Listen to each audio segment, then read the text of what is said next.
Just how much was that second bye week kind of good for you guys, kind of reset again? Yeah, it was great. Like personally, I got a massage, so my body feels pretty good. Yeah, it was good to just relax, take your mind off football a little bit. Certainly defensively, as you guys got back kind of the facility into the swing of things.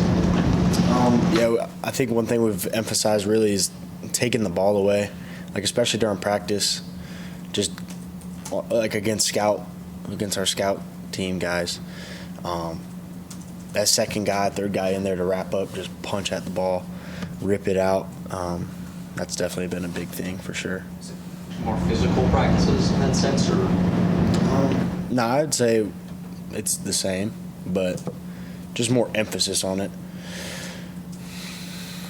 Coach Allen kind of mentioned how disappointing it has been for you guys not generating turnovers. I guess as players, have you guys kind of felt that disappointment as well? Yeah, for sure. I mean, we're 3-4, so obviously everything's been disappointing.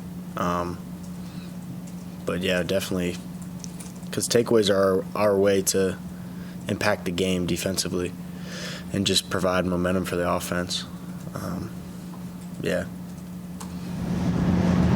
It's just a guy who came into this season with really high hopes for what it could be. Kind of how do you kind of balance that from what has happened to kind of moving forward?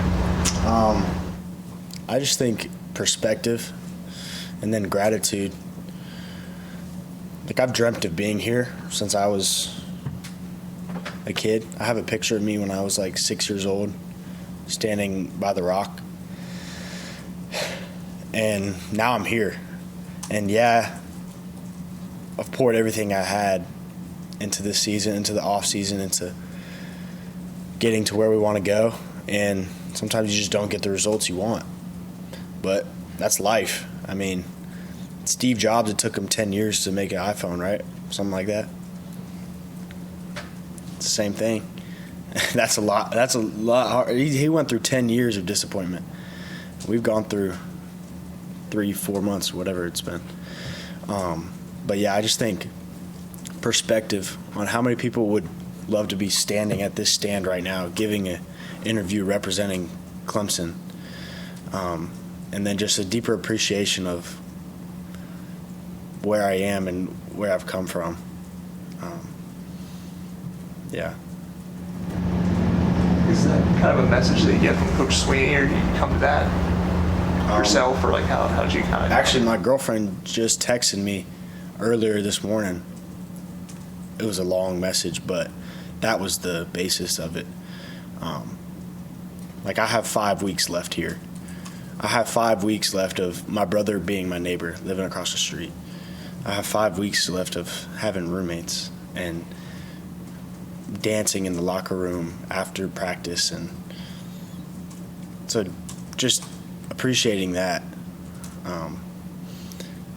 Yeah, it's like just now starting to hit me like today I have 32 days left with Clemson.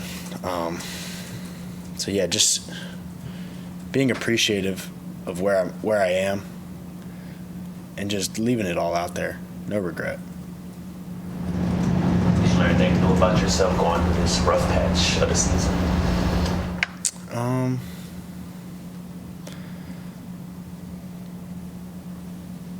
I love football. Well, I mean, I've known that, but I think, like, when you get out there and start practicing, you don't really think about your record or anything. You're just like, dang, like, I love football. I'm running around with my helmet on, headbutting people. Like, it's pretty fun. I guess you're still able to, again, you talk about appreciation, but is it still fun when you're losing, or like how do you kind of maintain that fun? I mean, obviously, there's disappointment. Losing isn't fun. I'm not saying that. But the deeper appreciation of where I am. Like, so many people would love to be playing college football. I don't know I bet Ross knows the percentage of how many high school kids get to play college football. Yeah, it's like 1.7% or something. So just being grateful for that And then I get to do it at a place like Clemson. Like, I get to go play in Death Valley on Saturday. Just be grateful for that. And obviously, like, we haven't got the results we want, but that doesn't, just because you don't get the results doesn't mean you don't go back to work. Doesn't mean you don't go pour everything you've got into it. I'm still going to do that regardless whether I'm 0-37 or 85-0. It's going to be the same process every week.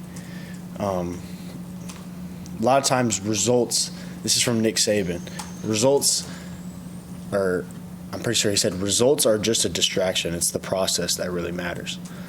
So every day showing up, pouring everything you've got into this day. What am I doing today? Okay, Wednesday morning I woke up, I lifted. Then I took a nap, and then I'm going to go watch tape and practice.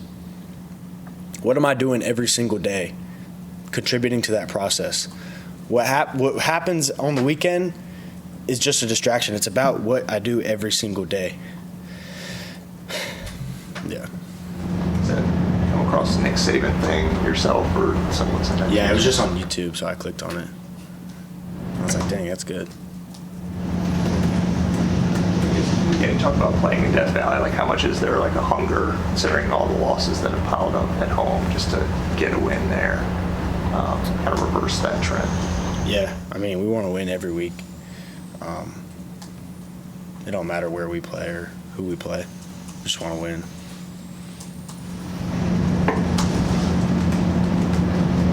Wait, you mentioned appreciation, you mentioned gratitude, you also talked about the scout team earlier. I think it's easy for a lot of people.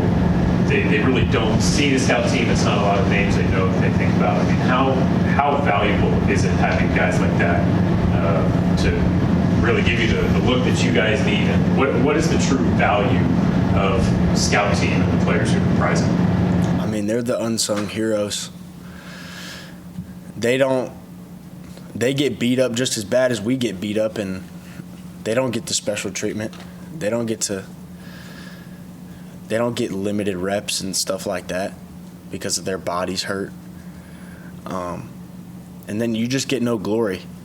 They put the pads on and their helmet on Saturdays and stand there on the sidelines. And when coming from high school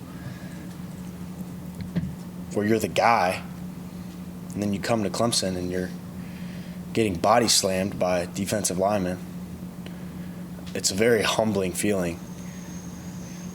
So for them to have to go through that and just show up every week, and I don't hear none of them complain. They're just grateful to be here. So that's another thing, like perspective. Perspective. It's so powerful. Who are some of the guys that come to mind when you think of scout teamers from your time here? I think of Max Wilson, just because right now he's a current scout team running back, and he gives a great look. He gives everything every day. It's a game rep. Peyton Strecco is the same way. He just got back because he'd been dealing with some shin splints. And then Cade Trotter, that scout team O-line, like Dom Cardoni, he's 6'9", 400 pounds, but he's trying. Yeah, those guys just get no credit ever, and they're the engine that keeps the thing rolling. So, Talked about perspective and having your brother, as your neighbor. Like, what's been the most enjoyable part of playing with your brother? What do you say? First of all, it's just always nice having that sense of home. Like, I go talk to Drew, and I'm Wade, and he's Drew, and it's like we don't even play football. And then he's just hilarious too. Like, I find him funnier because I remember him doing the same things when he was like 2 and I was 4, and it just hasn't changed. He's just bigger now, so it's way, like, I find that funny. And then his perspective also, like, just learning from him, because Drew's really smart. He never really applied himself in school, but he's a really smart kid. Yeah, I'm just grateful that I'm here with him. I guess, what's an example of something that shows you he's smart? Like, something he can tell you? I feel like if you brought him up to this stand and had him speak to you, you could see it just in his thought process. And he's matured a lot over the past 2 years that he's been here. And he's become much more eloquent and thoughtful when he speaks. And like watching him interact with, for example, we met with Reggie Pleasant earlier today, and just watching him talk about the Lord and talk about his journey is just like so inspiring, because it's just like that's my little brother, and I like still see him in that way, but watching him speak now is just it's like a good feeling. It's heartwarming for sure. What are the things that remind you of like when he was 2 and it's still the same? Like, what are some of those things he still does? I can't like his facial expressions, stuff like that. Yeah, you know how like if you have siblings, like do you have siblings? Yeah, you see them. They've done the same faces since they were. Yeah. So just a random thing. Just going back to Boston College, you were part of the PE blinders Yeah. thing. Like, what was that? I guess that was Ronan's idea. Like, Yeah. Like, what was that? Like, I guess to be all up in the Scally Cap. I mean, it was fun. We were talking about it on the bus the week before. We were like, oh, dude, we should wear trench coats next week. So we like started checking the weather. We're like, it's not gonna be that cold, but whatever. Yeah, it was fun to wear them and walk out all unified and stuff. Were you sweating too? I think Ronan said he was sweating. Nah, I wasn't sweating. He had a 3-piece suit on and then the trench coat. I just had my regular suit and then the trench coat. Anybody else for Wade? All right, Wade. Thank you, Ben. Yeah, Appreciate it. Maybe on a minute, just a little bit.